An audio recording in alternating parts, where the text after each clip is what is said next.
Hey everyone, today I'm going to show you how to renew your nurse aid registration certificate in the CNA 365 app so that you can keep practicing without any problems. Welcome to Credentia, your partner for success in nurse aid credentialing. So your certificate must be renewed every 2 years and is valid for 24 months. The renewal window depends on your state and it can be up to 90 days before or after the expiration date.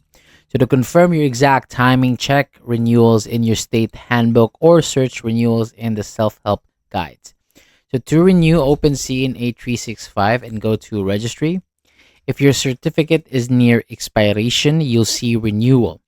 Tap it, complete the renewal request form, then tap submit. So some states require a renewal fee.